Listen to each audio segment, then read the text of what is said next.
kicking up dust on a rick house floor. Charred oak whispers we can't ignore. Stories in the mash, fire in the grain. Raise up your glass, feel that bourbon flame. We're the bourbon legends, let the spirit flow. From the backwoods stills to tonight's big show.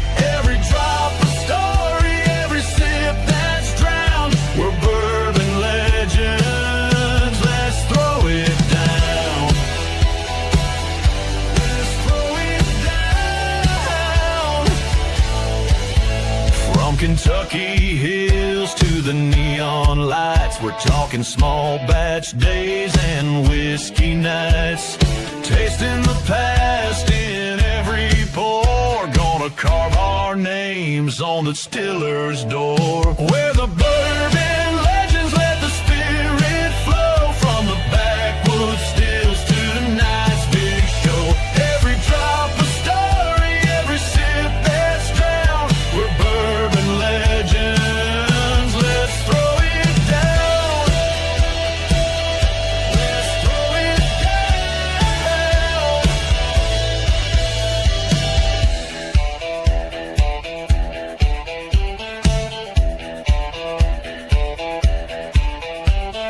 Raise 'em high, feel the fire. Clinking glasses, lifting higher. One more toast to the ones before and the legends we're making forevermore. We're the bourbon legends, let the spirit flow. From the rick house walls to your front row. Every drop a story, every sip a crown. We're bourbon legends, come gather round.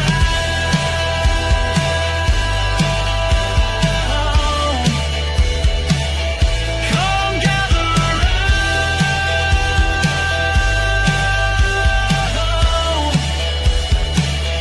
Come gather round.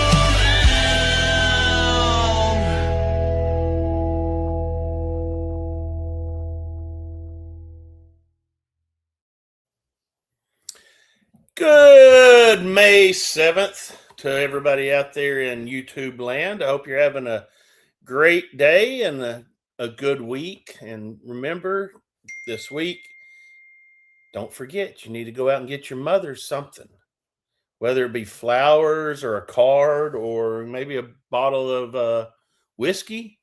I don't know. Maybe your mom likes that. But whatever it is, be sure and go get your mom something. And any kids out there listening, which you shouldn't be listening unless you're 21 or over, be sure and get your mom something too. She's put up with a lot of your bullshit your whole life.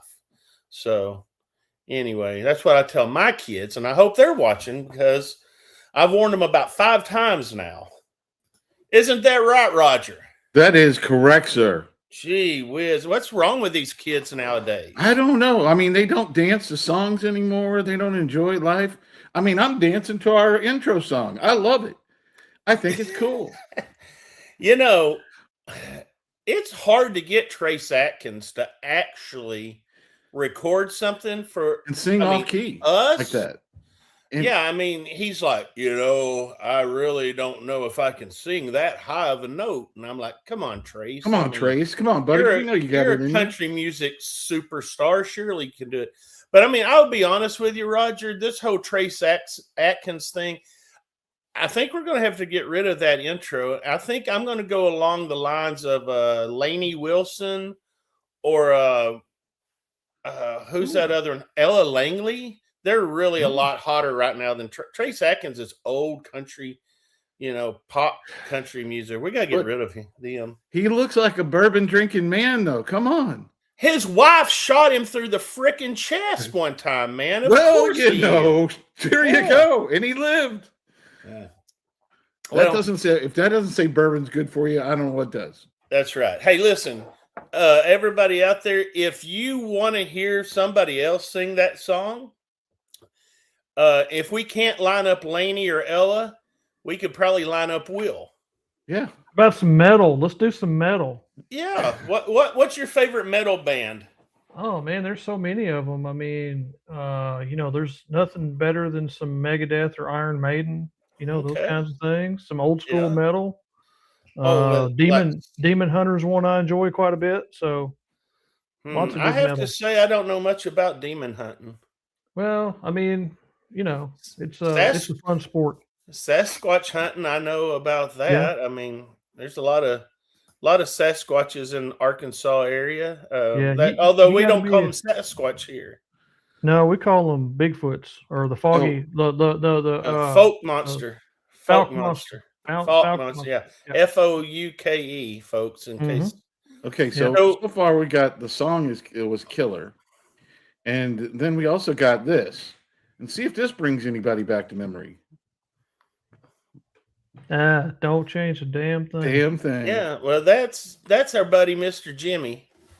Yeah. And he that's said right. that don't change a damn thing. Well, you know what, James? We just may not change a damn thing. If you don't like that song, tune in 2 minutes after at the top of the hour, and then you won't have to hear it. Sorry, I'm a little distracted because I had some technical difficulties logging on tonight. So You know what, Will? Nobody trying to would have catch known up. Your that turn. if you wouldn't have said anything. We wouldn't have known it, but that's or they allure- wouldn't have known it. That's part of the allure of our show is the technical difficulties, though. So Yeah. Good if point. our audience doesn't see that, they don't think we're real. There's other things about our show that I think are actually pretty cool. Like sometimes, things do go smoothly, and sometimes they don't. And sometimes we just like to throw just little things at people. Like we may give away a Mhm. bottle, or we may not give away a bottle, or we may have some big news. Big Do news. you guys Big want to hear? news. Do you guys want to hear about big news? Wait, Hear big news. do we have our sponsor tonight? We actually do have our sponsor tonight. We do. Hold on. I have to make sure we do. I may not. No, we do. We do. Yeah, the lawyers all patched everything up, and we're good to go on that. Probably you're going to have to wait though till about middle of the show. Yeah. Maybe after this next segment that we bring in, because some people may need the product that our sponsor is putting out. So we'll just see. We'll play that by ear. But without any further ado, we're going to bring on a surprise guest. We wanted to do the Masked Singer. We wanted them to come in with a mask on, and you had to try to guess who it was. I just have to break. Oh, here we go. Casey Musgraves. Yeah. She's on a dry spell, I heard. Yeah. Anyway, Well, y'all don't Scott, know you give Casey a call, and we'll make it happen. If you don't know what a dry spell is, just go Google it, and then you'll find out. All right, we're going to bring in a man that many people may not know, but they probably heard of the business that he owns and operates. We're going to bring. Look at that. He is kind of the Masked Singer. See, there we go. What's going on, Josh? Josh Hammond from Buster's. You got Buster's on and Buster's Highland, Josh, and Buster's East. Just FYI. There we go. Gentlemen, it's nice to see you guys. What's going on? I heard a little birdie told me that there may be some news about something that you really need to get off your chest. Is that true? Well, I don't know. That could be a number of things. I mean, well, I don't know how personal are we going to Hold on. This is a PG-13 rated show. We may not want to know everything. I don't know. Yeah, we've been monetized for about 2 weeks, so we were good. Yeah, we've made a whole 98 cents over here. So yeah, we don't want to lose that monetization, because that might get us like a quarter of an ounce of gas. Yeah. No, what I heard that something that we did, the Bourbon Legends, that you got some of that barrel, or you got the rest of that barrel. Is that right? Yeah. So y'all made a distillery. What is that? What do y'all call that? A distillery takeover. And yeah, we took it over. Well, and y'all did a barrel pick, and the interesting thing is we collaborated on that pick. And for whatever reasons, we couldn't get off our ass and make things happen. So I want to apologize to your group. But nonetheless, y'all went up there, took care of the pick, and I said, look, because of some of the issues that we were dealing with, if there's anything left over, send it my way. And, let's do a little, collaborative sticker on the bottle, since we did partake in helping you guys select. And really what we did, Craig and Roger, and I guess, is this Chili? What do you go by? Will. Go by Will. Or Will. Yeah. We just confirmed what y'all guys picked out. It was delicious. So, that you made it easy on us, because, if we're going to put our name on something, we're going to make sure we like Absolutely. it. Mm-hmm. Absolutely. You know what you're doing. I was supposed to have the bottles today, but they didn't come. But we got the stickers, Craig. So Yeah, good. this is There they are. first. Really, I think the first Bourbon Club sticker that's going to ever go on a bottle with Buster's. So hats off to you guys. Unless I've got that mistaken, I don't remember. I think we've done a few things, but it's not necessarily with a Bourbon Club. I can't remember. Hopefully this won't be the first and only. I hope we'll be the only, but maybe it won't be the first. Maybe it won't be the last, I should say. Well, we talk about the next thing we're already thinking about that just took place in 24 hours. I don't know if we should actually reveal what it is going to be until we actually have all our, the T's crossed and the I's dotted. Yeah. But I think we can confirm that we are going to do, it will actually be the Bourbon Legends pick number 4 officially. Nice. And I think it's going to be a banger bottle. Well, it is something that we're all looking forward to.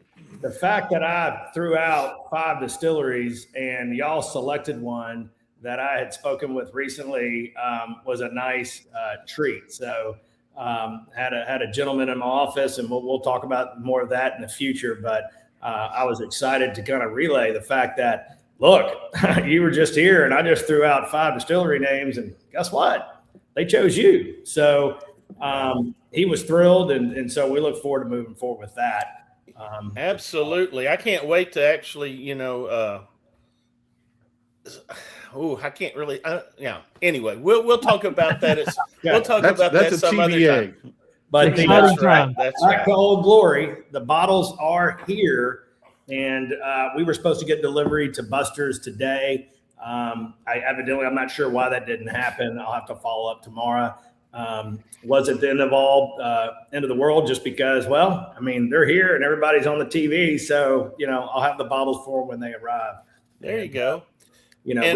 So anybody in the Memphis area, Arkansas area, I know I'm out of Conway, so I'm like right at 3 hours away. A lot of our people, are in Northeast Arkansas, Eastern Arkansas, Mississippi. So anywhere in the area, if you need another bottle or you don't know, you haven't tried that bottle yet, we can't get it. It's gone, basically. What bottles we didn't buy at first, Josh has them now. And once they're gone, they're gone. And like you said, Josh, it was a pretty damn good bottle as far as I'm concerned. Yeah, I'm looking forward to it. I've got the samples on my desk at the other shop. And so looking forward to not only comparing, it's always fun to kind of compare the sample next to the actual bottle. So I'm looking forward. Well, when we had the samples, that was a 5-year age statement product, and now they're a 6-year age stated product. Excuse me, it was 6 years, 6 years and 9 months. Oh, am I wrong? So it's a 7-year product. It's a 7-year product. Well, oh, that's awesome. Well, sometimes, these things get delayed and it's hard to get the stuff moving. Case in point, we've got a barrel that I just spoke with today that is going to be 17 years in August, and we are waiting until it gets to 17. Wow. And there'll be some more 17 with it. But our barrel is going to be quite unique because we've been, in a sense, holding on to it for about 4 or 5 years. So it's, that's going to be a fun story to be told as well with some other things we've got coming out in August and September. How many store picks do you have? And then the other question is, do you have the same store picks at both stores, or do you kind of mix and match, or how does that work? Well, that's a great question. Yes, we're trying now to separate each pick, so we'll have some of each store. But sometimes we'll just bring a pick to one store or the other, and then that's it. So we're kind of trying to, see what works best, and obviously share the love. A couple of years ago, we did about 75 barrel picks. Think about that. That is so many. We probably piped it down. I haven't done the full count for last year, but I'd say we really brought it down to probably 40 or 45. But we're really jumping out of the gate this year with some names of some things that I'm not even familiar with. I'm just kind of getting my feet wet with it. Short barrel is one of them. We've got a couple barrels coming from them. One is a bee's knees. Another is an American light whiskey. I'm drinking the little bee's knees right here. It is. Yeah, we had Clinton on from Short Barrel about a month ago, guys. Yeah, Yep. month And yeah. they're doing some good blending, I would say. Yep. And we've got another one from I know nothing about it. I showed up yesterday and first of all, I need to give a lot of credit to my brother. Morgan, not as many folks know him. He's not basically he's more backroom driven than the customer driven stuff that I kind of do. But he undoubtedly is the one that launched our barrel program and has a great palate. And so, anytime we're getting a barrel, I 9 out of 10 times I'll defer to him what he selects, because he really knows what he's doing. And so it's neat. So he deserves a lot of credit. I tell you, it's probably the biggest regret that I have, because we've been picking out barrels since 1999. We were or 2000 at least. We were one of the first with Buffalo Trace, Wild Turkey. I remember that being the first barrel pick Jimmy Russell had ever done, and that was a great experience I got to do with him. So we've been doing it a long time, and my regret is I didn't start drinking whiskey neat and straight until like 6 or 7 years ago. And so I missed out on a lot of understanding of what was going on, and folks really starting to enjoy this craze of bourbon. So that's just a sidebar. But one of those that I came walking into yesterday, and my brother was tasting, or had already tasted. He was like, "You don't have to taste them. We're buying all 4 barrels." What is that? Is that a Nashville barrel company? So no, this is Appalachian. Oh, Appalachian. Okay, yeah. Tell me about that. Yeah. So they came in with 4 picks yesterday, and man, we jumped over every one of them. Yeah, I wasn't familiar with them until you told me, and then I went and did a little Google searching. Do you still have any of that stag left? Mark Pruitt can confirm that was a good pick. So we do at Highland. We are getting down probably our last 24 bottles is what I saw today. You guys heard that there. I actually have a bottle of that, except it's still in Memphis with my buddy Daniel. There you go. Well, he's trustworthy, though. I think you're in good shape. I'll be all right. I mean, he was like, "You want me to have somebody mule it back over?" And I'm like, no, I'll get it at your bottle share. Well, his bottle share was going to be this weekend, and then it fell through. So, I mean, I still have a few stags up there anyway. So I'm okay on stags. So there you go. So we still have that. And if someone's listening and they want to just email me directly, they can do that, Josh at Buster's Liquors, and I'll be happy to put that aside for them. That's kind of how we like to operate. Try to be your beverage concierge, and emails work great for me. There you go. And I can attest that you get back pretty fast. You have 12. You picked 12 Old Dominic barrels in January. Yes. Tell us about that. Where are they? They're kind of all lined up where those green bottles, but that all the way across. I feel like a weatherman. And right back on there where the weather is coming in. But that is, we went down and we thought we'd pick out 3 or 4 barrels, and it's like, holy crap, everything we were tasting was delicious. And so we bought 12 barrels. The first 4 just just what do we say? Released, launched, debuted. What's the word? Yeah, released, I guess. Yeah, So you've got an old Dominic Dropped, weeded. yeah. So we've got an old Dominic tasting, not this Saturday, but next Saturday on these whiskeys. Okay. So we've got a weeded. There's a Tennessee whiskey. There's a toasted oak stave, which is probably my favorite. I really like it. And then there's what they're calling mocha, the mocha French oak stave. So those four are here. And knowing what we're going to sell through, we went ahead and agreed to take another barrel of those for later this year. So that's kind of why we got to 12. And then we've got a few kind of one-offs coming that are kind of neat. I think one of these are going to be really, really hot. Yes. We've got a 12-year Huling Station hazmat coming. Oh, wow. As a matter of fact, this is it. And it's really dark and brooding color, and it's delicious. But this, I don't know why. I guess it doesn't have the proof on this. No, it does. 141.79. Yeah, that'll be really popular. And you say that's coming out like in August? Is that when you suspect you will have it? I suspect we'll have it, yes.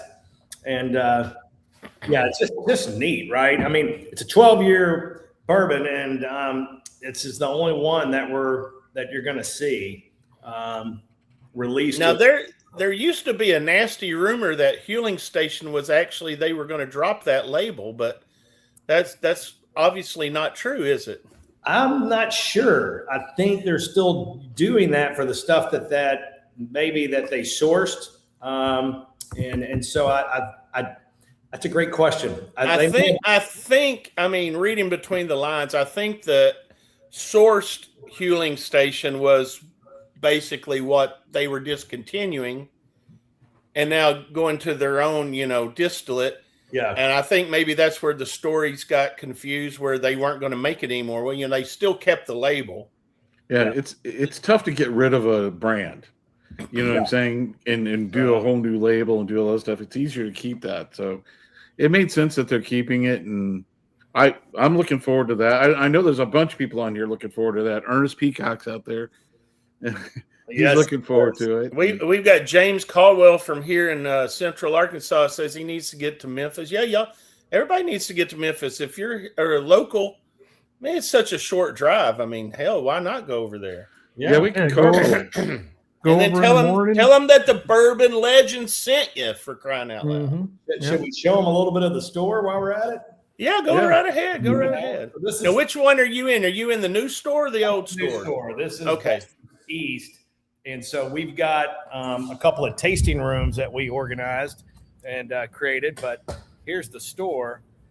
And, we're looking across the store there. So that back wall there has all your bourbons and whiskeys over there. And we've got a nice little fine wine room. And this is where, when the time's right, I've hosted Ernest and some other folks and Daniel in here. That's kind of our boardroom, conference room. And we'll do a nice little tasting with about 16 of us max in there. We'll do tasting mats and explore and have a good time, right? I think that my name is on that list to have that happen when I get to Memphis. Yeah, we're waiting for you. And so I need to get over there. This is kind of our whiskey tasting kiosk. We don't necessarily want to call it a bar, but it's what it looks like. The idea is we provide samples, not cocktails or drinks, but it's a good opportunity to educate and show people what we have going on. And then this kind of like going to Sam's Club. You can walk in there thirsty and get a drink or a sample of a drink. That's right. That's right. You buy the pick.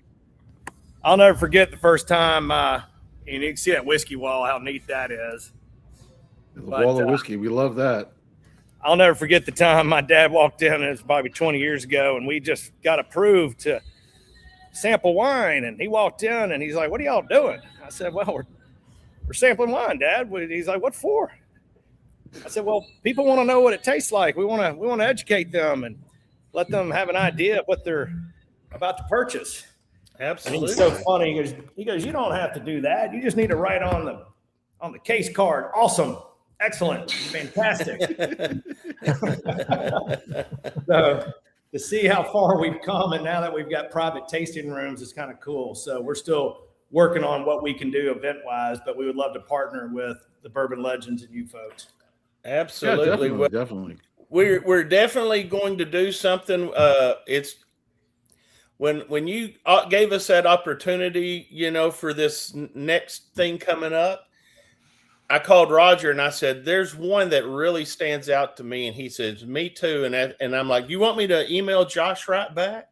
So that was like, what, a 20-minute session. And we're like, yeah, we want in on that. So we look forward to that. But I mean, like I said, you've got the we called it the Volunteer, which was that Tennessee wheated whiskey. We slapped our tater sticker on the back, called it the Volunteer, because the tastes just lend itself as being volunteering to us. Like, wow, we really like this. We did. I don't know how you guys do it, but the way we do it is we have a very sophisticated number system. We have about, 8 or 9 criteria we go by. It was like taking a test. Yeah, pretty much. And it's all blinded, right? So once we get everybody's results in, I go in and I tally everything up, and that one won by 30 points over the next offering.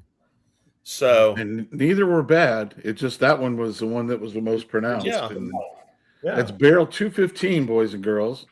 As the people in the now with Old Glory, it's beginning to know, well, what barrel was yours? Oh, it's 215. Oh, okay. Because there's a lot of YouTube shows coming out with single barrel picks from there now too. So it's becoming really popular. They're up and coming for sure. Well, Josh, thanks for jumping on here and telling us about that. We're going to work with you guys in the future on different collabs. I've got some ideas I'm going to run by you too. I did want to mention though, you said you had a little bit of stag left. Yep. But you had mentioned that you had sold out of a 107 and that you had sold out of a Weller foolproof though as well. Yeah, that is tough because everybody's looking for those. Yep. And you know what happens when you go into a store and you think you're going to get it and then you find out you don't. Yeah. You just need something to make you feel better. You know what I mean? Yeah. Leading to our next advertiser. Well, I'll say this, what we try to do really hard is to make sure those bottles go to the folks that are shopping with us. And, we try to put a fair price on it. It's, the market, I think in a way has gotten more beneficial for the consumer. Things have come down. Look, gas prices are high, economy just hitting people in pocketbooks. And quite frankly, there's a lot of folks that, have stockpiles of bourbon, right? So are all making, look at us, right? So all to say, I think that's going to be interesting in the future. I think prices are going to continue to drop some, which will be nice. But again, we want to get to know you guys, build relationships, make sure that we can make it easy for you to obtain bottles and not have to, we don't believe in going waiting in a line, doing a raffle and doing all that stuff. I think that's fun how some stores do it. We've just never been able to really kind of perfect that. So we feel like we got a little concierge style. And just please email me. We give you a quick answer, yes or no, and headhunt. And, that way you kind of know where you stand. And just a few other little notes real quick. Blue Note, weeded, awesome. We've got a barrel pick of that's in store. Our Wild Turkey Russell's Reserve Warehouse CNE is here. Four Roses, single barrel. We dropped that down to $100. It had been at a high price at $150. So that's something that a lot of folks might like to know. Maker's Mark, the new label, single barrel. My brother and his son went and picked it out. Number 4, number 5, RMH. And it's delicious. And then we've got we got the Bardstown white label came in, Rickhouse E.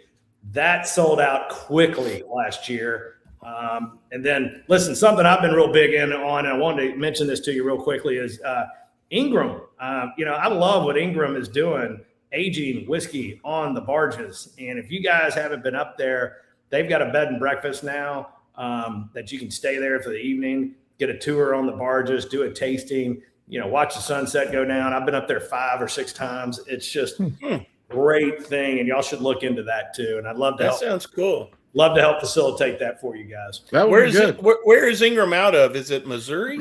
Well, it's a Tennessee family. They own the Ingram Barge Company, based out of Nashville. Okay. But, they've And got they're right on the river. Yeah, they got the barges moored on the Mississippi River, right below the confluence of the Ohio and the Mississippi. Okay. 2 barges with about 4,000 barrels on it. It is incredible. So you definitely want to check them out, and a lot of fun. Yeah.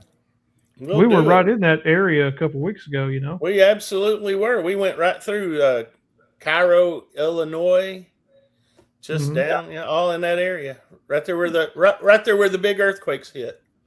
Throw your email out there again for everybody, Josh. If you don't So mind. it's josh@bustersliquors.com. Josh at our website, basically, is the easiest way to find me, and love to hear from you. And if you've got a list of anything you're looking for, just send it to me, and we'll respond back and let you know what we can or can't do, and hopefully we can find some bourbon for you, and we'll have it waiting on you when you get here, kind of thing. There you go. That works. All right, Josh, thanks, and we'll be in touch soon. Thank you guys, appreciate that. All Talk right, to you take care, soon. Josh. Hey, thanks. Everyone, that's Josh from Buster's, and we were talking about these allocated things, and I was alluding to these big bottles. He says there may be more available, but if not, that's why you need our sponsor. Unicorn bottles, magical, affordable, that's hilarious. You camp, you wait, you dream, and you still go home empty. Another day, another store, another emotional support pour. Finally, something you can get allocated. Because your eyes deserve better than this. Just a few drops, a deep breath, and a moment of silence for your bank account. You can't win the lottery every time, but you can win the war on tears. Allocated tears, lubricated eye drops. Because you can't buy happiness, but you can hydrate your disappointment.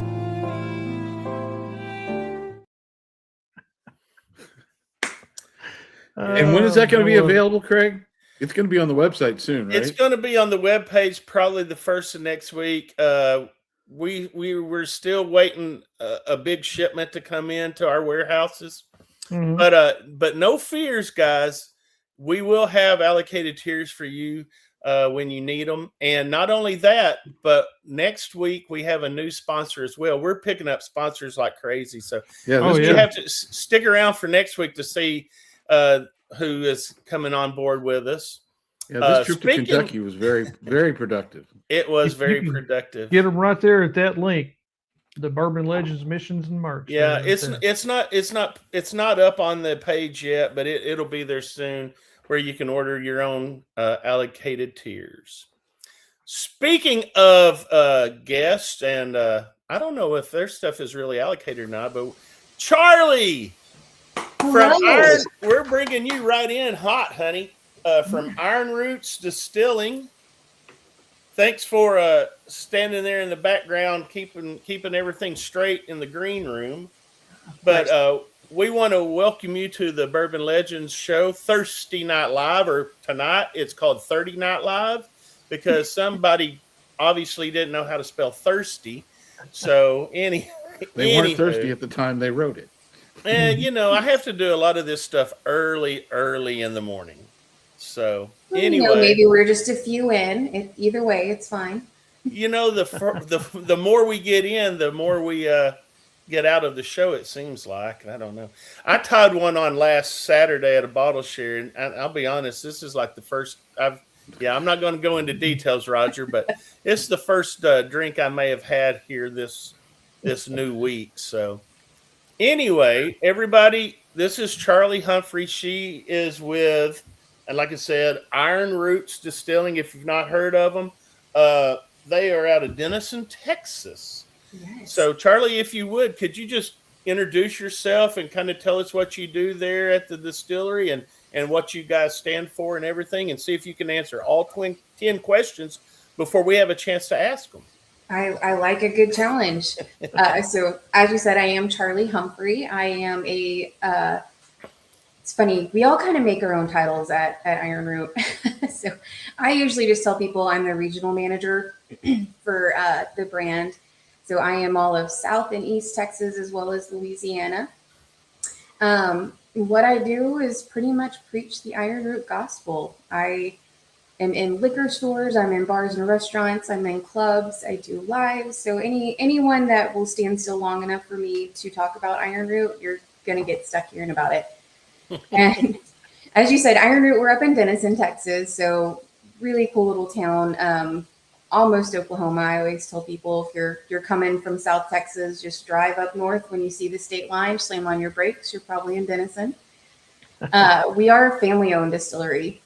So two brothers and their mom started the distillery.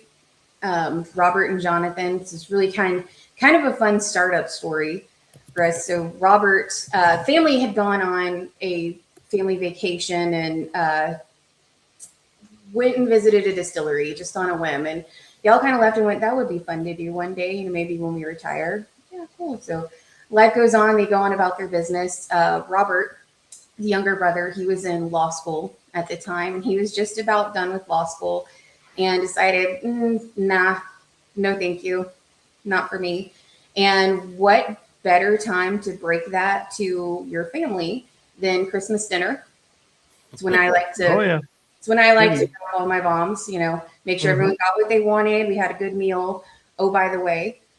So he kind of announces, all this time I was in law school and training to be a lawyer and all of that. It's not really for me.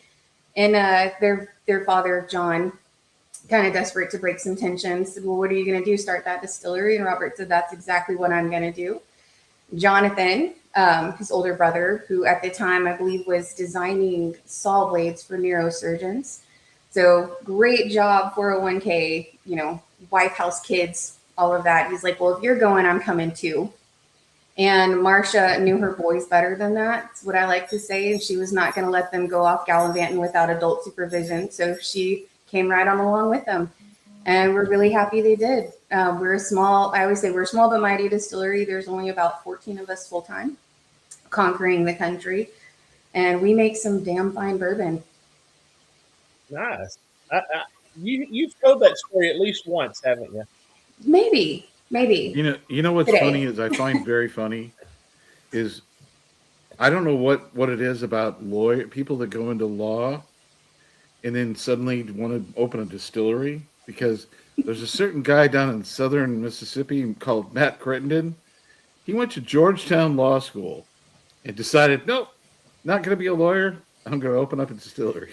That's because, Roger, a distillery is much more fun than having to dress up in a suit and tie every day and defend people that you may know they're guilty already, but you have to defend them anyway. Yep. Well, Charlie, I have a question that I have not found anywhere. I can't say I really looked very hard because I knew you were going to be on the show, so I just would ask you. But what does Ironroot actually stand for? Like, why that name? So great question, and I love this story. So it ties into our home in Denison. So back in the 1800s, there was a man by the name of T.V. Munson that lived in Denison, Texas, and he was a horticulturist. Particularly really loved grapes. He desperately wanted Texas wine to become a more significant thing. It's pretty tough to grow grapes in Texas. So he spent a lot of time splicing together different types of grapes, and he ended up creating not necessarily a grape that was fantastic for wines in Texas, but a root system. And that root system could grow in a number of different soils. It was pretty drought tolerant and naturally became really pest resistant. So they joked and kind of named those roots the iron roots. What gets more interesting is the mid to late 1880s. There was an outbreak of phylloxera in France. So phylloxera is a teeny tiny little aphid. Now, we always do in our story when we tell this, take a little bit of the credit. The U.S. is probably why phylloxera got to France. We probably sent it over there by accident. So it was decimating the French wine industry. So I think somewhere around 80% of all vineyards were almost completely wiped out. And that's, all of your Bordeaux, Merlots, Champagne, Cognacs, Armagnacs. It was almost a complete industry collapse in France. So they called up the Smithsonian and they said, hey, we know these little bugs came from y'all. How do y'all fix it? And so they started shipping over in droves the Texas Ironroot system. And a lot of the legacy vineyards in France started grafting their current vines onto the Ironroot systems. So TV Munson gets credited with saving the French wine industry. And he is one of, I believe, 7 Americans to be inducted into the French Legion of Honor. And another one of those Americans is President Eisenhower, who was also born in Denison, Texas. Yeah, 2 of the 7 in our small little town. Wow. That's pretty unique. Yeah, I love the story because it goes back to you said there were 7 participants in that project. One of them was up in Missouri, of all places. The others were all on the East Coast. Most people think of wine, they think of California, but that wasn't prevalent then. It was all East Coast and Midwest wines. And I forgot about Texas providing that the root as well. Yeah. That's a good story. Ernest is one of our regulars. He's a bourbon legend, and then some, actually. He's just a legend, period. But he said that he's having the Herald, which he's pouring right now. And then that leads us right into another viewer question. James, he's never had it. James is in Arkansas. That's a reason why you may have never had it, because you're not in Arkansas. But when James can get a hold of some of the Ironroot, what is the best expression that you guys have? Well, I always tell people to go for Harbinger. Harbinger, that is just a phenomenal example of what Ironroot really likes to do. It is a higher proof bourbon, so it's a 115 bourbon, but it's 100% pot still. We use all of our corn gets grown for us within about 60 miles of the distillery. And that one we use, I always joke, we're some massive nerds when it comes to corn, like all of us. All 14 of us that work there, we are just obsessed with corns. You want to have the weirdest conversations, start us in on corn. So we use a lot of heirloom corns, and that Harbinger in particular, we use that traditional yellow corn because we love it. It's a good, alcohol yielder. But we use some purple corn and some bloody butcher corn in that as well. Okay. So you get some little nuances, and that's really kind of what makes Ironroot more interesting. Is we've distilled, I think, to date about 70 different types of corn, and what we notice is they all have little nuances to them. So we use a corn in one of our products that is currently only available in Texas. It's our Promethean bourbon, but we use a red corn called Flip Floriani. And that corn in particular is a little bit more savory. It acts a lot like a rye. So I love to blind people in that one. They're like, oh, that's a high rye bourbon. I'm like, no, it's mostly corn. So Harbinger is a really good example. You'll get that really nice creamy mouthfeel from that pot still distillation. Softens the edge on the proof too. I think some people are a little worried about 115, before we all grow up and learn to drink like real adults. I don't think it drinks 115, honestly. No, I don't think it does either. And that's that distillation. Usually pot stills are a little softer on the palate for you. Charlie, this is just for James out there, and actually everybody that's watching. Here a little bit later in the show, we're going to give away 2 200 milliliter samples. So you're not going to get a little 50 mil. You're going to get 200 milliliters. Yeah. And so we're going to put that up here in just a little bit where they can get in on the contest. And who knows? James has won before. Maybe James can win a sample. We're going to do 2 samples. So anyway, well, let's just go ahead and do that right now. Is that okay with you guys? I'm not going to give it away right now, but I'm going to put the banner out here. So put that banner up. So to win, all you need to do is enter #Ironroot. Or actually just Ironroot, because you don't have hashtag in front of it. Well, no, I think you have to put hashtag. I'm sorry. Okay. You know me, I sometimes screw these things up. Let me I'll edit it. Let me edit it.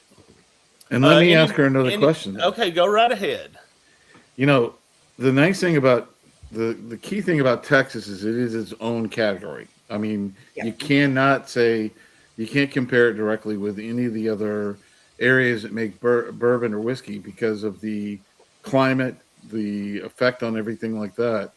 Um, you know, what makes Ironroot stand out from the fast growing scene down there in Texas? I mean, what's one of your, big, you know, drawing cards? Man, a lot. So I do always tell people we can compare, but it's not as apples to oranges as a lot of people think, but it is apples to apples, but we're talking like Red Delicious and Granny Smith's. Like we're different apples, right? Yeah, yeah. Mm-hmm. So one of the really big things with us at Ironroot is we're big on the term terroir. So kind of the French term for like your climate, your place of being. And it is freaking hot in Texas. If y'all haven't been here, prepare yourself. We just started into kind of our preheating summer season, we're getting up into the 90s already. So with it being that hot, we spend a lot of time, the whiskey spends a lot of time in the wood. So some of the steps that we've taken at Ironroot to kind of cater to our climate specifically is we use some larger than normal barrels. So almost all of our bourbon gets aged, that we make ourselves, gets aged in 65-gallon barrels. So we like that larger profile. It just does a lot better with how hot it is there. We also do a process we call Texas élevage. So Robert and Jonathan, when they started up the distillery, they didn't go to any big bourbon or whiskey distillery to kind of learn distillation. They found a man named Bourbon. So he is a brandy and cognac maker. So they actually learned distillation techniques from a cognac maker, which another fun fact with Denison, because TV Munson saved the wine industry. Denison is sister cities with Cognac, France. So it's kind of fun. The mayor from Cognac will come over every now and then and hang out. And, they say we get him hydrated enough that he'll invite us. And I've just made it very clear to the team at Ironroot that my passport is still valid. So I can hopefully go on that next trip. But one of the techniques they took from that cognac and brandy making process was the élevage system. So I like to call it hover parenting. So some distilleries will, they'll lay their barrels down, they'll put them in the warehouse for 7 years, and they just hope they turn out to be good kids. We want to know if ours are doing their homework, if they're being nice to their friends, all of that. So I believe starting anywhere between 18 months and 2 years, we'll start tasting through those barrels. And some of them need a little extra attention. So we will actually add water directly into the barrel. So it does a number of things. You get really chemical science. You get a little hydrothermal reaction there. So it kind of breaks up some ester chains, forces them to rebond. But it just does a wonder for us in our climate and kind of tampering down some of those undesirable things with how hot it is here in Texas. That's interesting. I've never really heard of that process. I actually did at the Southeast Texas festival, where I met you this year. Yes. I believe, I don't want to talk about your competition, but I believe Still Austin may do that as well. Yes. And because they were telling me about that, not this past year, but the year before, about that technique. But other than you two, I haven't really heard of anything, they don't do that in Kentucky, definitely. No. Not that I know of. No. And what's real fun is, you talk about the competition, but really in Texas, we're all really good friends with each other. We're incredibly supportive. Sometimes when good things happen with Ironroot, I get text messages from other distillers before I even find out myself. I'm like, we did what now? So we all cheer for each other. And what's really cool kind of tie in with our story in Still Austin is Nancy Fraley, who we all pretty much know at this point. She actually studied with Bourbon as well. So that's where you get, we kind of both have that nod to that brandy making élevage technique, but we've customized, they do it one way, we do it another way. So it's kind of a cool, same concept, different implementations for us. Yeah. That's cool to hear. I know they talk about the camaraderie in Kentucky between all the distilleries, so that's pretty cool to know that's happening in Texas too. Oh yeah. So the next question, you kind of alluded to it a little bit already when talking about the heirloom grains, but what would you say those grains? How much impact do they really have on the final flavor of what you're producing? Pretty significant. I was actually just lucky enough to go do some barrel profiling. So we tasted through like close to 60 barrels. And so different ones with different predominant corns. So what Jonathan, our master distiller, likes to do is he uses kind of a base system for everything. So he'll add about 5% of certain corn. And so with just that 5% being different in each one of those distillations, you really get a completely different product. Because like when we are tasting through Bloody Butcher barrels, for me personally, I get a lot more of those nuttier tones to it. Purple corn, which is one of my absolute favorite ones that we do. I love our purple corn. For me, that one is a little more on the fruitier, almost floral side. It is just really, really pleasant. So with each corn, you get like, it doesn't take a lot for it to really kind of act as a flavoring grain. So instead of like a barley or a wheat or a rye, we can kind of interchange some different corns. We did a really cool release last year around Mother's Day for Marcia, which Marcia we lovingly call in Texas, just about everyone does, the mother of Texas whiskey, because she gives amazing hugs and she will mother you. She will make sure you get home safe. And if you don't call her, have mercy on you the next day. Drink your water, all of that stuff. We just adore Marcia. So Jonathan made her a custom bottle last year, and they used a corn called Magic Manna, which smells a lot like sugar cookies when it was cooking, and you get that sugar cookie note that comes across in that bourbon. Very interesting. Yeah, that sounds great. I think we need to, if Charlie and the team over there at Ironroot does not know Gary Heingardner. Oh, you know we know Gary? Gary. I was going to say, everybody knows Gary. Everybody knows Gary. But when you're that big a nerd of corn, like you find your corn people. So we definitely know Gary. I was going to say, he goes to Mexico and grows corn there. Yeah, I mean he's a nerd. Yep. And so he's probably one of the few people we will wholeheartedly admit outcorns us for sure. Well, I forgot how many different kinds of corns he's experimented with over his distilling years, and it's just amazing. I figured you knew who he was, being that you were saying you were corn nerds, but I had something pop in my head. It's like, you know what we ought to do? We ought to have a show. It's like Battle of the Corn Nerds, and get like Gary Heingardner up against whoever, and we could it's like how corny can we get? Have a whole bracket. That would be a corny show. And David Surich with the what does he do? He goes out and takes a sample of the corn as it comes in. Yeah. Throws it in the microwave for 20 seconds. That's what he does. And I'm like, things I didn't even think that why you would do it. And then he's like, he goes, and you smell it, and he goes, if it gets a moldy smell, then you've got bad corn. So Gary does that. I'm sorry, David does that. Gary makes cornbread. So at Ironroot, do you guys do anything special to figure out which corn you want to use? Like, I mean, are you just kind of experiment with different? Some of it is just, hey, that sounds really cool. Let's do that. Yeah, just experiment. Now, when you're doing something like that, and I know you're not a master distiller because you told us that off the first, in the back room, but now I'm going to bring that up. So, have you guys ever experimented with just doing straight runs of different corns and then blending them at the end, or when you're making a certain product, are you putting in the mash bill just like 5% of this variety of corn, 20% of that variety, or is it blending? So from my knowledge of our distillation practices, typically it is going to be 95 and 5. I do know like the rye that we do, which right now is not released as solely our rye. We blend it with some other things. That's a 60-40. So 60% rye, 40% purple corn. It's amazing. Hmm.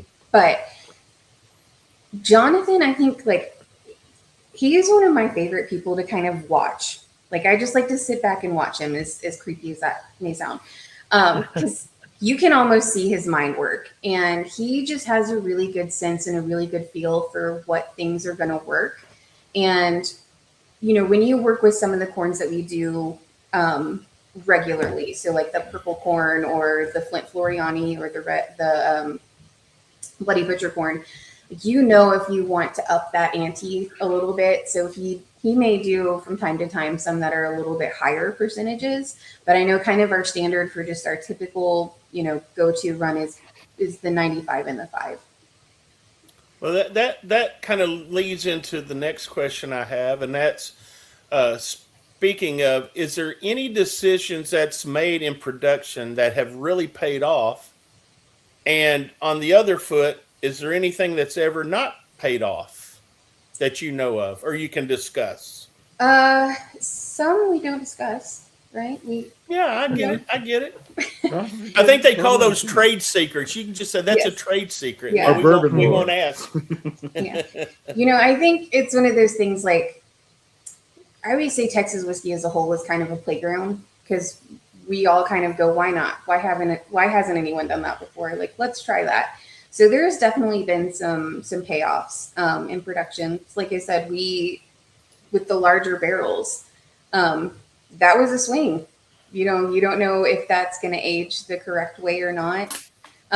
We actually do with our charring and toasting is really different as well. So when we started out, it was kind of this traditional 3 or 4 char. So now what we do is a really heavy toast in a char 1. So that eliminates a little bit of that kind of barrier for it to bring back those sugars in. So, you know, it's all kind of test and see what happens. It's one of the more beautiful things about bourbon, as we always say, it's either you either get what you get from science or mistake. In the whiskey world, it was either an oopsie, but hey, that worked out really great. Or, you know, from the experimentation side of like, I wonder if that's going to happen or not. Mm-hmm. So you definitely get some wins along the way. Yeah, the only problem with happy mistakes is I hope that you wrote everything down Yes. so you can recreate the happy mistakes.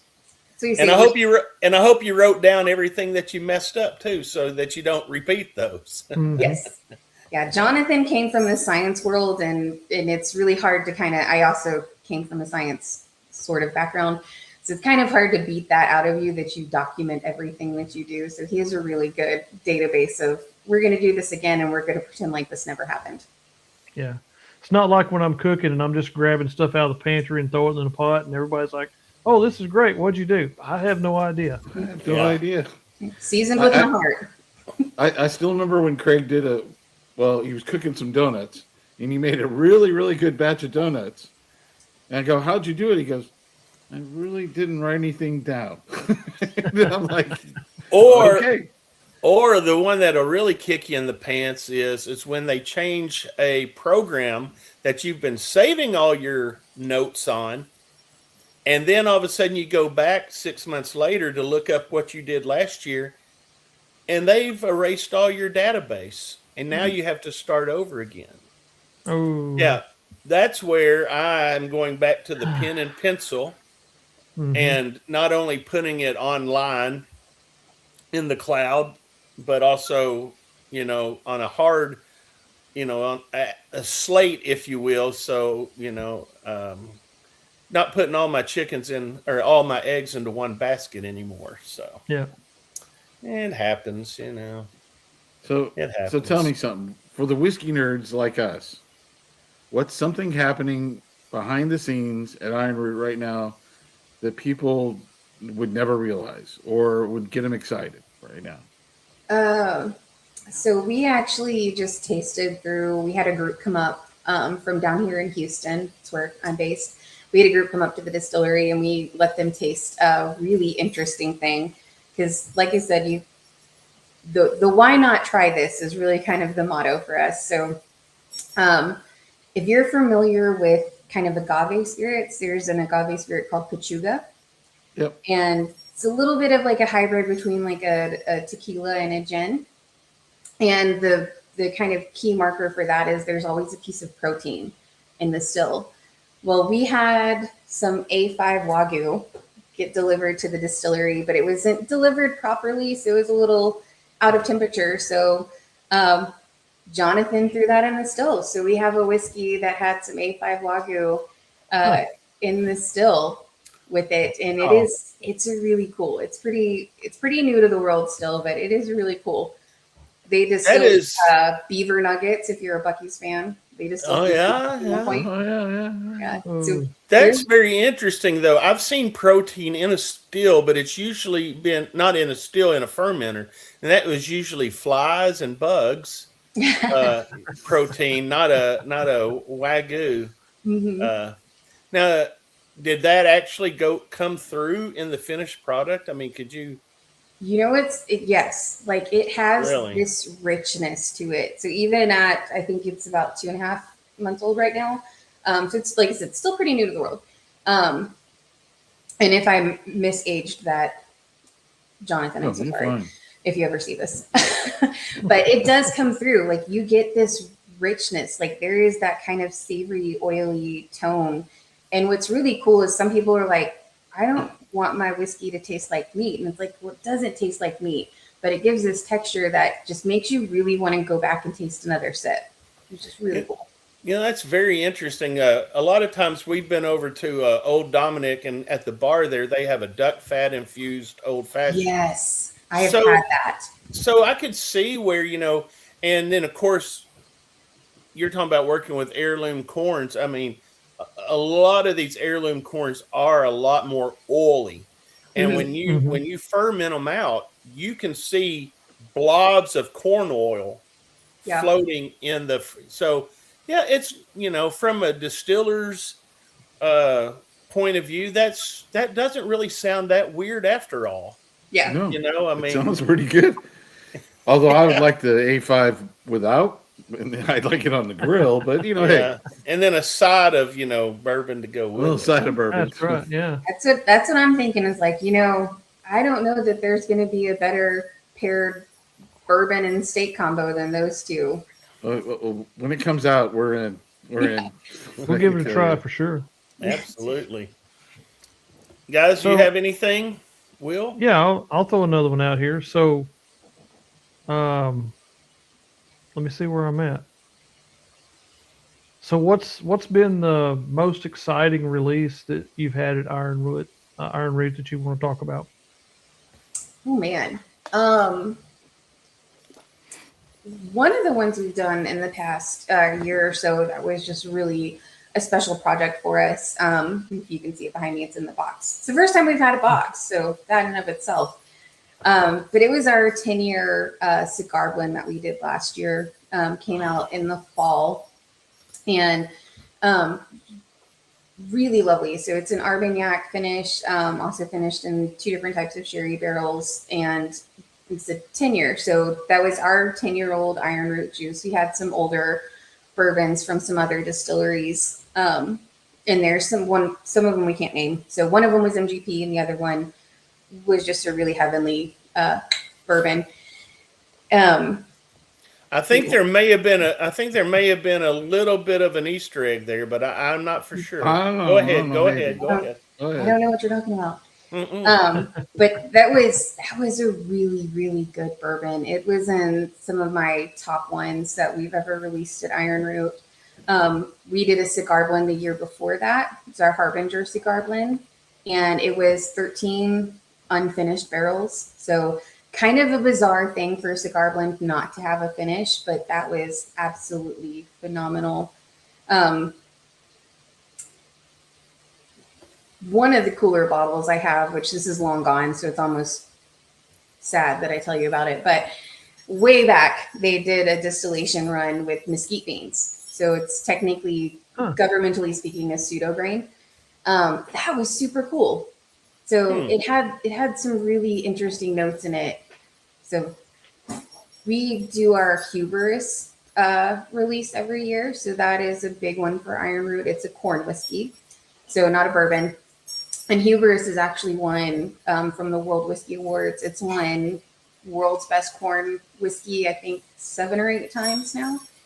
So it is it's a phenomenal one. I look forward to that release every year. And that one is only at the distillery. So it is worth the field trip to go get that one. Yeah. Hey, So what time of year does that come out so that everybody will know when to show up? That's a good question. I think we are going to release it. Don't quote me on it. It usually comes out in the fall. Okay. But I always tell people the best way to find that out is just to follow our socials. Because sometimes you're like, hey, you know what? That's ready. Like, let's go ahead and get that out there, especially if it's a distillery release. tell us a little bit about the distillery there. Do you guys have anything you like? Do you do concerts and you have restaurants or anything, or? Not necessarily at the distillery. If you come and do a tour with us, we're going to apply you with a lot to sip on. We are working on reopening our tasting room. So just through a little change in some city ordinance, we had to kind of close down the tasting bar because it's in the same space as our stills. And they're like, oh, let's not do that. And we're like, fair. So we are working on reopening the tasting bar. So hopefully sometime in the next year or so, we'll be able to welcome people back and have some cocktails and just hang out and sit around. But if you come visit the distillery, it's like visiting friends. The very first time I went up there, my best friend and I were on a little road trip. We were finishing the Texas Whiskey Trail, and Ironroot was one of the last ones for us to do. And we kind of booked out like, okay, we're going to be there for about an hour. We were there for 5. So you're going to be well entertained when you come up and visit us at Ironroot. You're going to meet probably Mr. John. You're probably going to meet Marsha or Robert. You'll get to see kind of the people that, sometimes you go to the larger distilleries and you're like, I never saw this person. And you're like, you're going to get to talk to us. We're going to hang out with you. We like visitors. That's what I like about craft distilleries. You can show up and then, you can just kind of ruin the rest of your day's plans. Absolutely. That's one thing that has really blessed us through doing this show is we've made so many contacts now that, like if we do go to Kentucky, you can just like send somebody a text and say, hey, we're in town. Is there anything going on? And then usually they'll be like, yeah, how about you want to do lunch? You want to do this? Or, and that's really fun part of it is the community. Like you were saying earlier, you really don't have competition. You're all friends. And that's the cool thing. There's enough people in the world that you can all be friends and we can buy all of your whiskey. That's right. We can try everybody's, That's right. Guys, y'all have any other questions or y'all want me to wrap this thing up with the lightning round? The lightning round. I think the lightning round is needed now. So, are you ready for this, Charlie? I think so. Charlie has held her own. I mean, I know she's held her own really good. She's done a great job tonight. I really appreciate you being on here. She's sitting here saying that she doesn't know anything about distilling. She knows a hell of a lot about distilling. Absolutely. If not, she's very confident in what she's saying, and I believed it anyway. I believed it. Like I said, not a distiller, but I did play one on TV once. So that's all. There you go. Basic level. And you slept at a Holiday Inn last night. So That's right. And like I've said, if you just speak with confidence, people are going to believe you because you know what? I'll guarantee you know more than them about it, probably. Hopefully. I hope so. Hey, listen, here's the deal, guys. And I'm not talking to you, Charlie. I'm talking about everybody out there watching. 14 entries. I know. I had to go look. 14 entries. And there's like 25 people watching. So that must mean that we must not want free whiskey. Yeah, that or they're bots or something, and they don't want free whiskey. Yeah, so well, hold on. I got Daniel put in hashtag Big Root. Well,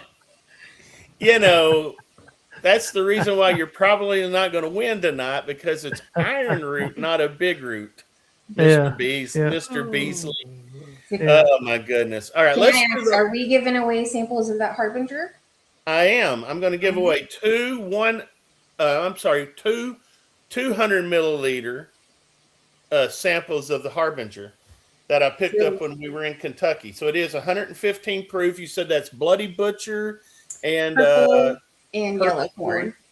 Huh. And just to kind of pique a little more interest, just in case you're not sold on our Harbinger yet. So that one did win us World's Best Bourbon in 2020 from the World Whiskey Awards.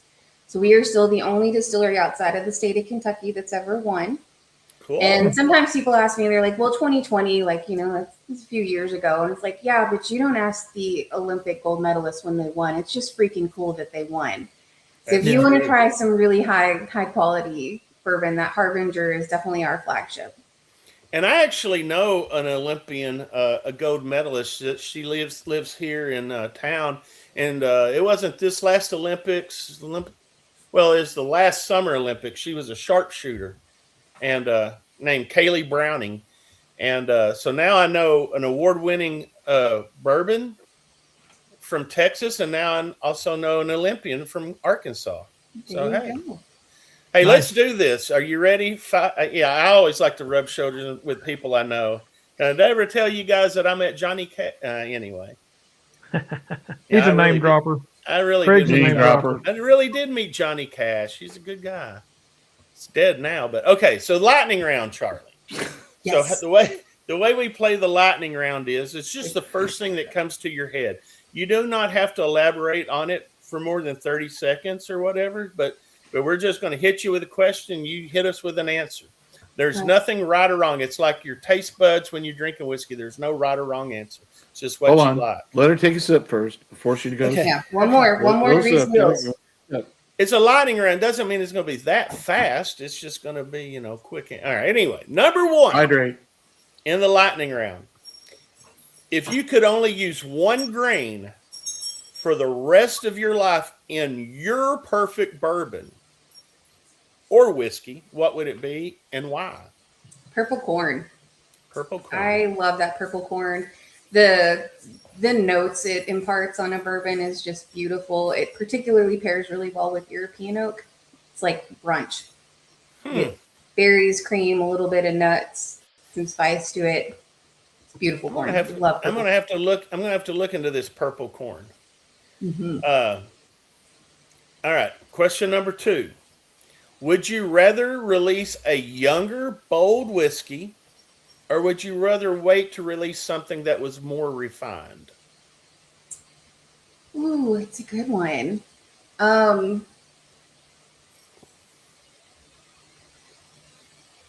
Ooh, I may have stumped her, guys. It's funny you did, because I really like showing people what Texas climate, and particularly what our élevage system does and our bigger barrels, what that can impart. Because you hold that bottle up to the camera, that Harbinger again, that's a 3-year-old bourbon. Mm-hmm. But the color on it is 36 months. Yes. I don't know if I can turn that where you can see, but it's pretty dark. So I really like kind of highlighting what we can get to. But man, some of our older product, I think I'm going to have to go with something a little more refined. Get a little, okay. You threw me for a loop there. I thought you were going to hit me, and then you I bobbed and weaved on you. That's all right. Question number 3. What's more important to you in a whiskey? The grain bill or the barrel? That's another good question. I think probably the grain. Different. There again, we're going to go back to corn. Highlighting different grains, highlighting different nuances through that. Really does some cool stuff. I think the big difference is, and I may be painting a picture I shouldn't. I think for craft distillers, at least the ones that I know and I've talked to on the show, they really do lean more towards the grain, what you're putting into that product. Whereas a big boy, they're using column stills. They're basically pumping out, I don't want to say flavorless distillate, but not nearly the flavor, clean. And they're relying more on the barrels and the aging process. That's kind of, Yeah. And I think with us being a pot distillery as well, like we really do lean in more nuance from grains as opposed to you like you said, you get that clean template and you let the barrel do its work versus with the pot still, you get your Right. grains to shine. And there's so many people. Now I'm going off, and we're not in the lightning round now, but there's so many people who do not care for pot stilled product. Mm-hmm. And the thing is, I always say back to them, that's because you've really never had any. Yeah. If all you do is drink, your Wild Turkeys, your Maker's Mark, your Buffalo Trace, any big boy, Mm-hmm. Heaven Hill, you're basically drinking the barrel. You're getting that barrel influence. In a strip down where when you're pot stilling, you're keeping a lot more of the esters and the coningers and all that. But This a lot is, of people don't like the funk, if you will. This is Colonel Santa's soapbox. Is what this is. Yeah. That's it. I may join you on that. Right. Box. And he's right, because you get so much more different flavors out of the pot still than you do out of the column. It's just but the just the thing science is, behind it. if you've never drank a pot stilled product, you're probably not going to like it because number one, you're not familiar with it. Right. It doesn't taste like whiskey to you because you're not used to that. Just like some people get butterscotch, and if you've never had butterscotch before, you wouldn't know what it was if if it was on a product. Mm-hmm. Okay, anyway, I digress. Number 4, Texas climate. If the Texas climate didn't exist, would Ironroot whiskey taste better, or would it just be tasting different? I think it would taste the same. I think we've worked with the climate so much that it doesn't matter really kind of where we would do it, that just our approach to making the bourbon, I think you would still get kind of that same Ironroot note. Yeah, what we're known for. Very, very That's nice. fair. And number 5, and I think you've already answered this, but hey, we're going to ask it anyway. You get to have one pour that represents Ironroot to the whole world. Which one is it? Ooh. I mean, I am a Harbinger girl through and through because I like my proof. Promethean would be a close second. And like I said, it's almost a shame to talk about Promethean because we keep that one in Texas. We love that one. So it doesn't get distributed anywhere outside of Texas. But those two, I think, are just amazing examples of what Ironroot is and what we can do with our bourbon. Nice. Charlie, thanks for being on our show. Thank you for having me. You want to stick around here and let's see who's going to win this bottle? Oh, for sure. I'm sorry. Samples. 2 samples. 2 samples. So we're gonna roll. We're gonna spin here. If you'll just give me a second to. Do we get to make the noise again, like we always do? Absolutely, will. Oh, come on. That'd be fun. All right, here we Noise. go. Here we go. Ready? And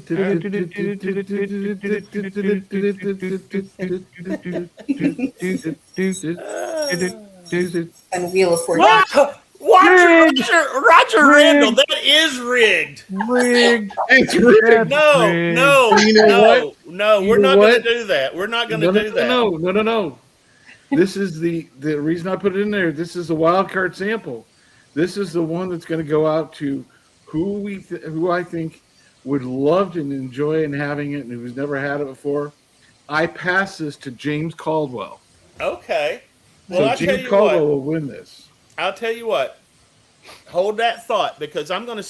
You can't see me. Hold on just a second. I got to get. I got a face for radio. I need it to be seen. All right, there we go. You know what, Roger? Since you cheated and you actually played the game, and now everybody's going to say it's rigged, I'm going to roll 2 more times. Okay. All right. I want All right, James so to we're- win, though. So we're going to draw again. Here we go, boys and girls.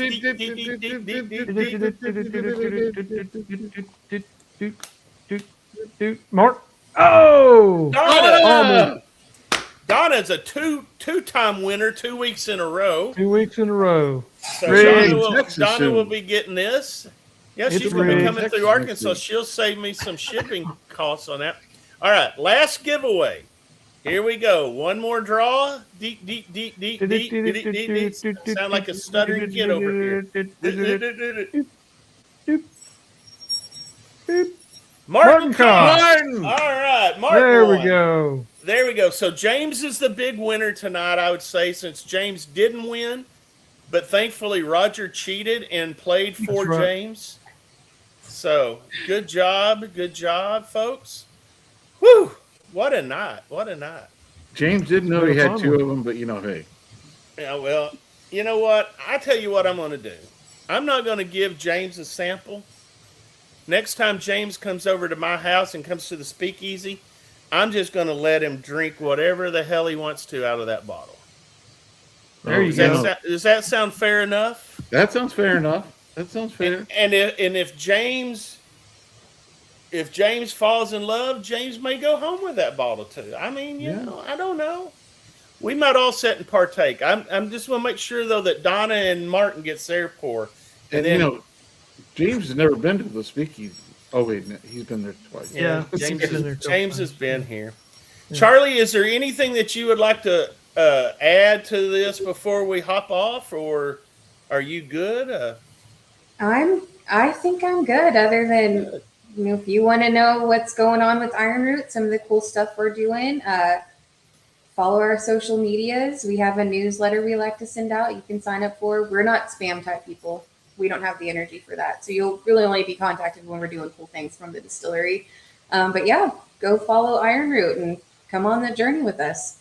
Yeah, we Sounds posted your Facebook page, I believe, and a couple other things. So Yep, and I'm doing it again right now. you did it again right now. Yep. And Very I'm about good. to do it again. All right, Charlie, it's good to see you. I don't have plans yet for the Southeast Texas Bourbon Festival, which is usually the first week or two of January. But there's a good It's pretty chance. early on. There's a good chance I'll probably be there again. I've got friends that live in Lake Charles, and we hang out and do a little whiskey shopping, head over to Beaumont and eat, drink, and usually get drunk and end up at the Waffle House at some point. The best nights always do. Yeah. All right. Thanks, Charlie, for being on. Thank you so much for having me. Everybody Cheers, go. Cheers. Everybody, y'all go check Cheers. out ironrootdistillery.com. Oh, man, boys, what a show. What a show. I say we end this stream tonight, right now. My eyes feel like two eggs in a slop jar. Well, Does that sound good for you guys? How does sounds that good to feel? us. We had some other breaking news, but I don't think we can't beat what we've already released. I mean, I know. I don't even. I mean, I could. Buster's is going to have the rest of our pick, and it's available at the stores, both stores, this weekend. I mean, come on. That's right. That's right. Yeah. And here's the thing. I'm bring Josh back on. Josh, listen. Hey. Josh, I just got a text message for Daniel, and he's like, "Nobody told me Josh was going to be on there tonight." Tell me about this pick we're doing. So Daniel's just going to have to wait, isn't he? He'll be in my office tomorrow. I guarantee it. No, hey, don't tell him. Keep him in the Don't dark. tell him. Yeah, don't tell him. We got to have something we can hang over his head and give him shit over. Yeah, we'll You keep know? him in suspense. All right. Well, he did me a righteous one, I tell you. He helped me fix my car. So we'll Oh, Okay, Ooh. well, what did he do? He put like 16 cameras on it like he has on his truck? he helped me find a gear for my telescopic motor that was going to cost me $2,100 to fix the telescopic motor on my car. So he found this little plastic thing and I gave him a bottle of whiskey for it. So I was like, There you go. So, Hey, Daniel is very intelligent when it comes to that stuff. I mean, It sounds like then you already paid your debt back to Daniel. So let's hold this one over him. That'll bug the hell out of him. yeah. It'll wear him out. Weekend. Yeah. It'll wear him out that we know and he doesn't. Yeah, no doubt. I get it. Hey, that was awesome, by the way. Listen to her talk about all the wine connotation because, you know, I spent the first few decades selling more wine than whiskey, and now we're discerning whiskey like wine at tastings, and I just can't wait to try some of that myself. So hopefully we can connect with her and get some of that stuff to Memphis. I tell you, we love doing this show. We have so much fun bringing people in and talking to them. And like I said, we've made some good friends. Just when we were in Kentucky a couple of weeks back, made a phone call to Dave Shurick that started Woodford, and we had lunch with him, and then he took us to a bottler, a third party bottler that we can't discuss too much about what they were bottling, but it was just amazing to the connections you get, and it almost makes me wish I'd have started this earlier just to have these connections. That's not the reason why we started. It's just a perk of the job, I guess you will. But we've had fun doing it, and we've learned so dadgum much. That's the thing. I mean, whiskey and wine, and just it's a relationship business. I mean, it's fun, isn't it? It is. It is, and like, I don't know. You just met Roger and Will, but Will is going to have a procedure done. He's having surgery on a cancer in his colon on Monday. And so, guys, listen, he's probably going to need his rest next week. But if you're on our Discord page, if you reach out to Roger, we'll give y'all updates on Will. He may not want it discussed, like on the show. Oh, yeah, well, but, if you guys want to reach out to us, I already told Will today, I said, look, I'm not going to bug the hell out of you. I know that you're probably going to be needing a lot of rest and whatnot. I said, I'm going to bug the hell out of Roger to find out what's going on with you. So Roger is the liaisons to your health. I'm going to be down at the hospital. He didn't even realize it. I'm going to be at the hospital. I'll be knocking on the operating door. Yeah. Hey, let him out of there. Let's go. I told Craig, since I'm a mid-level celebrity, that's one of the jokes around here. I'll have my people contact his people. So there you go. But we're certainly praying for you and hoping for the best, and hoping for a short surgery and not a long surgery. Yeah, and a quick recovery. Right. So absolutely, I'm confident. I think it's going to go well. And I've got a lot of people in my corner, far more people than I even realized, and it's been a really humbling experience. The response that I've received from this. So greatly appreciate everybody out there that's offering up prayers and thoughts and comments, and just knowing that goes a long ways, and helps bring a positive attitude for this. And now folks, just because he's going to be on the road to recovery next week, more than likely, I would say you're probably not going to be on the show. Is that a good assumption? I would say next week I'm probably not going to be available. But everybody still needs to be tuning in, though, right? Oh yeah, absolutely. I mean, Roger and Craig started this whole thing, so I mean, y'all got to stick there with them. Yeah, I'm just here for comic relief. Yeah. Well, you're the mid-level celebrity. That's right. And hey, can we push your channel one time? I mean, if we're going to do it, we're going to do it now. Sure. Let me. You got to go out and you got to subscribe to his YouTube channel, because it's going to be the YouTube channel that you're not going to see probably a whole lot of activity on. But just know, when it does have activity, it's going to be meaningful. Yeah, there it is, right there. With no content. Well, actually, chill, Will. I figured something out today. What's that? I have another YouTube channel as my Santa persona, and I only have 18 subscribers. So I think I've got your pissy little channel beat on fewest subscribers. No, it's not about fewest subscribers. It's the best channel with no content. Oh, okay. That's what it is. And I saw Ernest's comment there. Ernest, I'll keep an eye on Roger. Don't worry. Yeah, I'm not going to get too handsy. I'm just going to be outside the door. We're going to have Josh on one of these shows to talk about his other entrepreneurship. About the wand. You're Santa, so it's called the Magic Light Wand. It's a remote control for your Christmas tree with enchanting magical wand with light. Oh, nice. We'll have to get you back on when I'm on the show as Santa.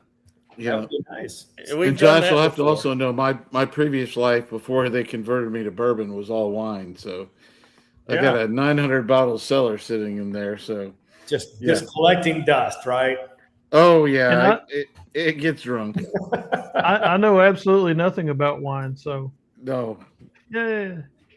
Well, I know enough about wine that get me in trouble. I used to actually be a winemaker, but it was just blackberry and fruit wines. Because just like Charlie was saying, Arkansas is kind of like Texas climate, it doesn't do too good for grape growing.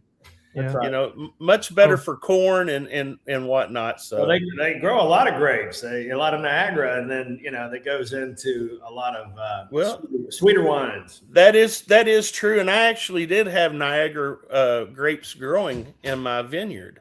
Yeah. But I just couldn't keep up with the spray program. The black rot just was terrible with so much humidity. But that's for another show. I got a shout out to Scott. I'm glad I can help you sleep at night. So I'm just reading the comments there. Josh, this is the part of the Shout out show to where Artfully Bourbon. we just kind of like let our hair down and just like whatever goes. Well, if it makes y'all feel any better, I mean, I'm in my store all alone right now.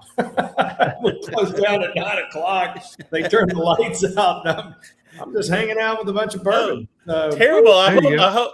I hope you have a key to your place where you can get the hell out of there and you don't have to sleep there all night. We've got that figured out. That would be terrible. That would be terrible. This I is would, it'd be horrible. We'd be all sitting there sleeping in cots around there. Oh, sorry.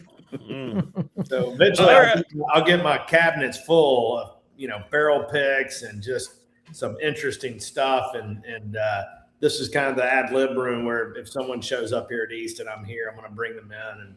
There you go. Be able to We need. I think we need a Bourbon Legends barrel head in your place. I know a man, 2 of them. I know a man that could probably make 2 of those things for you.